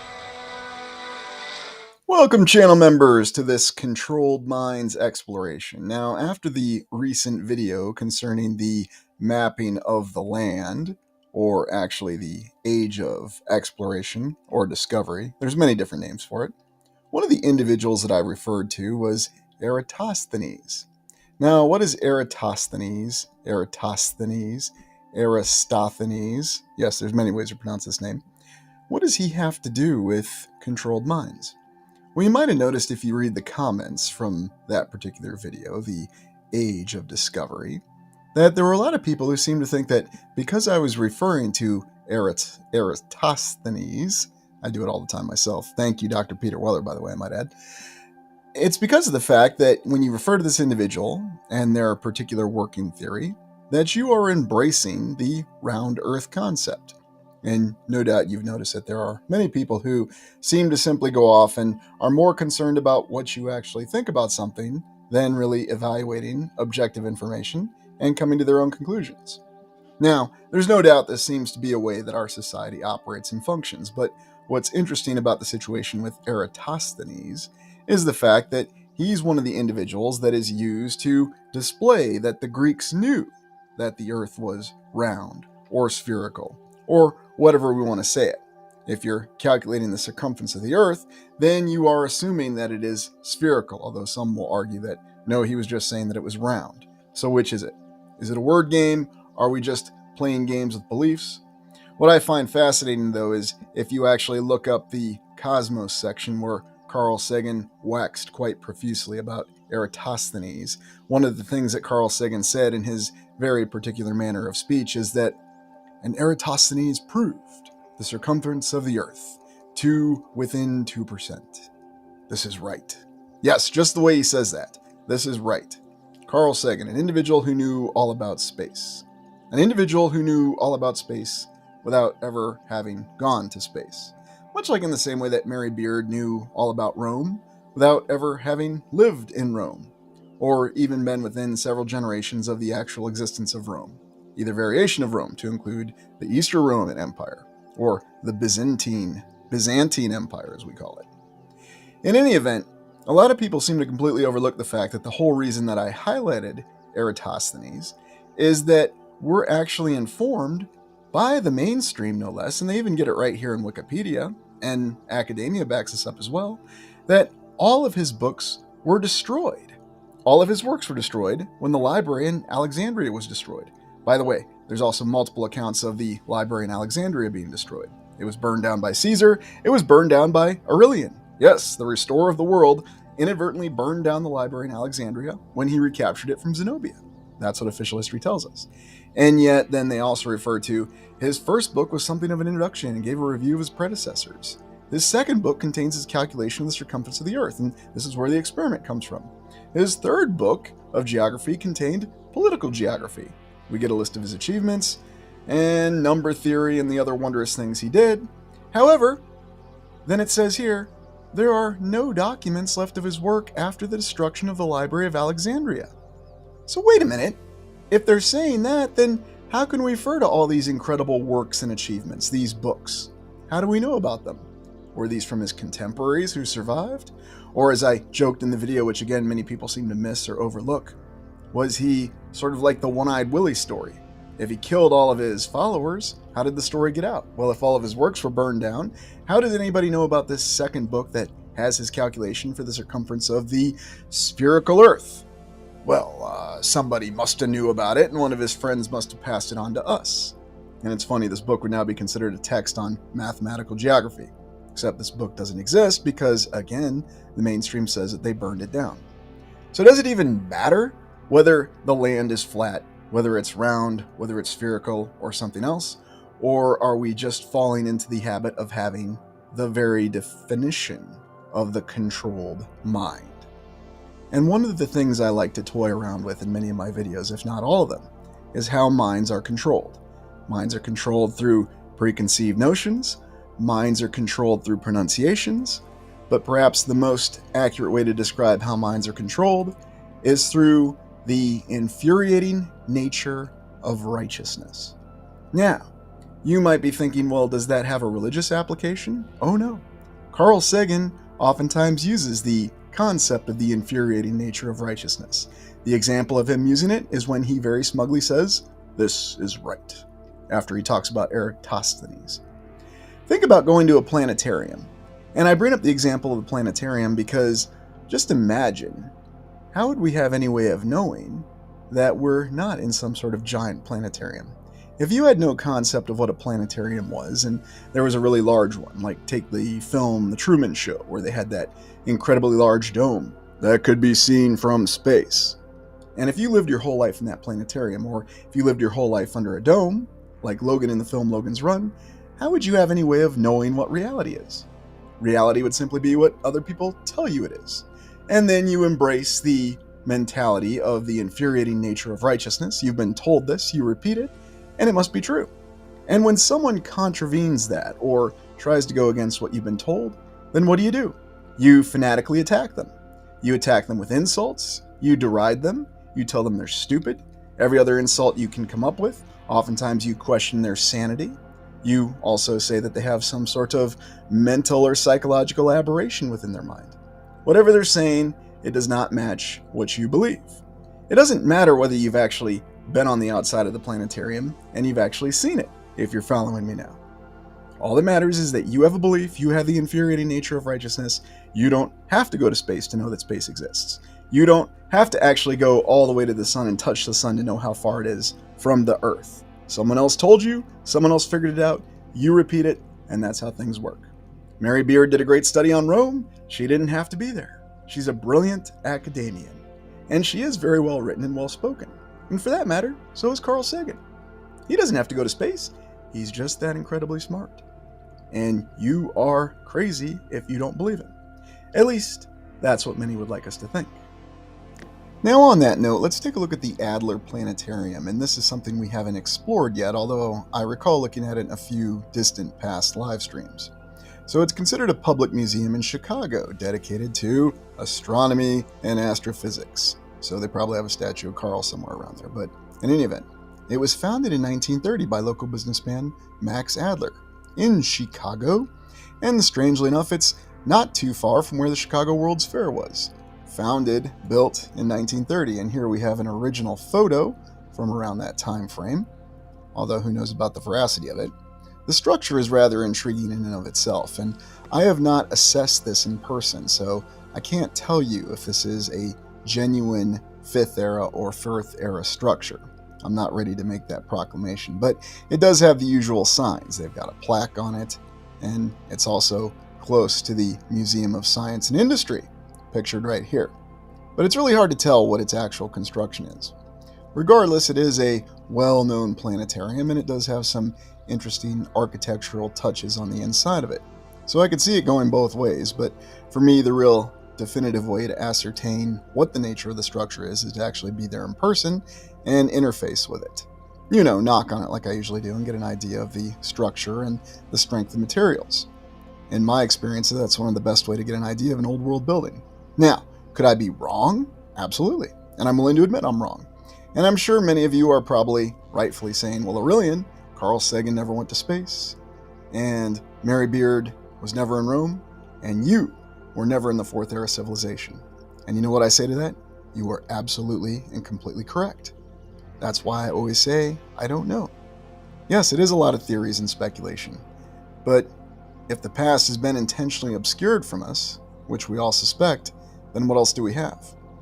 Yet I believe that there are a lot of elements of truth that are peppered into what people tell us. In fact, you might recall, I even believe there are elements of truth in what someone like Carl Sagan and astronomers tell us, especially when it comes to spatial existence and the fourth dimension. Now, again, could it all be wrong? Absolutely. And am I willing to change my mind if other evidence or other objective experience occurs? You better believe it. And one thing I'll ask you to again look at is consider how a planetarium works. Consider what its real function is and what they do. And if you haven't been in a planetarium, by all means, check out YouTube or check out some other platform of your choosing and see what it would be like to actually be in a planetarium. Although I'll tell you, there's nothing quite like being in an actual planetarium. It's quite an experience. Something about it, as though it suspends the whole concept of your personal disbelief. It immerses you. There's also something else interesting about planetariums. They seem to go hand in hand with observatories in some way. And you might recall when we did Designs of the Old World, one of my very earliest explorations, we noticed that those great French architects seem to have concepts of gigantic planetariums. Very strange, isn't it? So what's it really reflecting? What do all those domes that we come across when we look at structures that we know are bona fide old world structures represent? That's part of what thinking everything is really all about. Now back to the concept of controlled minds, because we try to keep our minds open, but we know that everything behind us, around us, in front of us, it tries to control our mind. It tries to instill that sense of the infuriating nature of righteousness. Now, I don't discount anything. And that includes every religious perspective. I think there's a lot of correct aspects in the religious perspectives. And not just one particular religion, but all of them. There are many overlapping elements of truth. Again, could I be wrong about that? Sure. Could one of them have more truth than the other? Absolutely. But I've never really come across anything that convinces me or compels me to think one way or the other. So I keep my mind open to it all.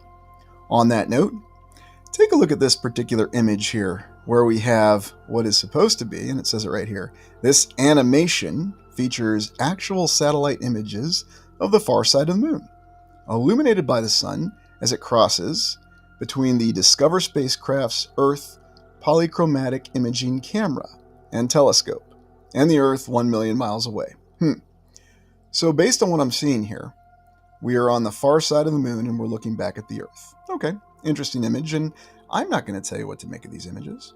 I'm just going to show you some other images because NASA and other government agencies such as NOAA assure us that these are assembled, genuine images of our planet. Well, let's take a look at some other photos. Wasn't this interesting? We have a photo from the far side of the moon, that same perspective from a Chinese satellite or device or whatever you want to call it. And oddly enough, the Earth looks a lot smaller from this perspective than it did here. How exactly do you reconcile that? I mean, does the moon really vary that much in its orbit of Earth that the distance would change that much? Is it not just a supermoon, but a supermoon? I'm just asking. I mean, maybe it's just how they composited the image, or maybe there's some Star Trek explanation. There's gravitational anomalies, or subspace anomalies, or some other anomaly of the week, and it's come up in these particular images. But you can certainly do your own research and check your own images of the moon and the Earth, and many of the images that show a very interesting and unique variance in scale. But like I said, perhaps there's some anomaly that accounts for it. Not really sure what to make of it. But how many people will look at these images, such as this one right here, and fanatically say or believe that this either proves or disproves something? Why is it so difficult to say that an image itself doesn't prove or disprove anything? Perhaps that's the question we should really be asking, and yet when you go back and you look at some of the comments on the video, The Age of Discovery, you'll see that everyone just thought that because I was quoting Eratosthenes, I was obviously embracing the round of the spherical Earth concept, however you want to say it. When in fact I was merely showing that there was strange things with Eratosthenes. We shouldn't have any record of his works. And most importantly, why don't we have any sort of map or anything where he actually showed this whole dimension of circumference that he came up with? instead of omitting 70% of it. Well, in any event. Finally, to really talk about the concept of a controlled mind, I want to switch gears over here to the autobiographical novel by Ron Kovic. Ron Kovic is a paralyzed Vietnam War veteran, and he became an anti-war activist. Now, I want to be very cautious here. I have the utmost respect for veterans, and I do believe, and I think that Ron Kovic went through very terrible things, life-changing, horrifying things that I would not wish on any human being. So what I'm about to say here is I am not passing any judgment on Ron Kovic. I'm actually going to talk about the character of Ron Kovic from the film Born on the 4th of July. Although there are a couple things about Ron Kovic, the real person, I'll mention first. When Ron Kovic, who was horrifically injured in the Vietnam conflict, came back and he wrote this book, he had a couple interesting things that he talked about.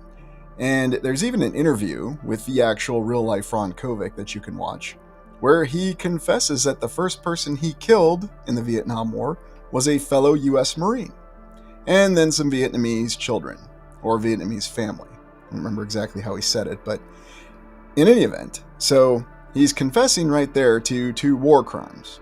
If a U.S. service member did that in the Iraq or Afghanistan conflicts, rest assured they would be court-martialed, and their own testimony would be used against them. Well, I guess you waived your rights to maintain silence. That's what they'd say. But in any event, Ron Kovic wrote this book, and he became an anti-war activist, and he had his own beliefs, and that's how he responded to what happened to him. And he says it in his own words about how he tries to deal with what happened to him. And after what I just went through with just having a slightly injured ankle, I have a lot of sympathy for Ron Kovic. I could not imagine being paralyzed and not being able to walk. I couldn't imagine the pain and the conflict that one goes through every day, all the time. But I'm also going to use this as an example about how a mind can be controlled. And we're not going to talk about Ron Kovic, the individual. We're actually going to switch gears and talk about Ron Kovic, the character, in the film adaptation of Born on the 4th of July. And before we go to it, right here in the article, it talks about differences from the film adaptation. Ron Kovic is shown to have confessed his supposed role in the Marine Corporal's accidental death, that was Wilson, to the deceased man's sympathetic parents and widow, who admits that she cannot find it in her heart to forgive him. And I believe that was portrayed by Lily Taylor in the film when Tom Cruise goes to confess to her. In reality, the meeting never happened, but director Oliver Stone admits that this was done to add to the inner conflict Kovic was going through and to give him some closure. So it was done for a plot. Okay, fine, dramatic license, but he did kill the guy, he did feel terrible about it. But then here's where things start to get a little bit more problematic. Kira Sedgwick's character of Donna, Ron's on-screen high school sweetheart, never existed and did not inspire him to become an anti-war activist. Yes, it's a critical moment in the film that she was the one who inspired him to become an anti-war activist. The film portrays Kovic watching her protest after the Kent State shootings and getting beaten up by police. Although Kovic did not witness the protest in person, he nevertheless did watch the event on television. In the memoir states he was outraged by the treatment of protesters, much like his feelings towards the treatment of his fellow veterans. Well, let's take a look at Born on the 4th of July, the film. So, 1989 film made by director Oliver Stone, and we've talked about him before, especially with his other well-known Vietnam War film, Platoon. And one thing I'm going to state to channel members is that both those films, Platoon, Born on the 4th of July, none of them even touch or mention the topic of Agent Orange. And you can do research on Agent Orange yourself and find out what horrific effects the use of that had during the Vietnam conflict. Now, when we switch gears to look at Ron Kovic, the character in the film, so we're talking about Ron Kovic, the character as portrayed by Tom Cruise, and I know many of you may not like Tom Cruise as an actor, and that's completely fine. I'm rather indifferent towards him. I like some of his movies, and the rest of them I could just leave behind, but, it's just an opinion. The character that he portrays in this film, though, is someone who really succumbs to the concept of the controlled mind. In his early life, and you could say it applies to Ron Kovic, the real person, but I'm not going to go that far because I don't exactly know. Yes, I've read the book, but I don't know Ron Kovic, and I'm not going to presume to speak for him. This was a film that was made by Oliver Stone and a character that was brought to life by Tom Cruise. But initially, he feels that the way he's going to prove himself in society is to serve in the Vietnam conflict, and he volunteers to be a Marine. When he volunteers to be a Marine, he goes through 2 tours of duty, and I suppose he gets through his first tour, his first year in Vietnam, without too much issue, but then terrible things happen during his second tour of duty. They kill innocent Vietnamese villagers, and then he accidentally kills one of his fellow Marines, or commits fratricide is another way of saying it.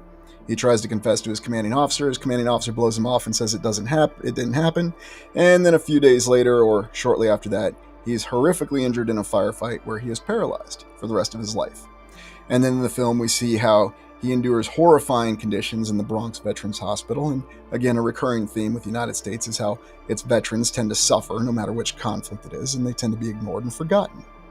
And then he hooks back up with his old high school girlfriend, and that's where he seems to be suddenly inspired to start to become an anti-war protester, although he has a little detour to Mexico and comes across Willem Dafoe. And yes, remember, I always have to mention Willem Dafoe in every exploration. But then he seems to come to terms with his life after he confesses to the family of Wilson. That was the Marine he killed accidentally. Even though that event didn't really happen, remember, this is the film. And now he completely embraces being an anti-war protester. Although something very peculiar happens.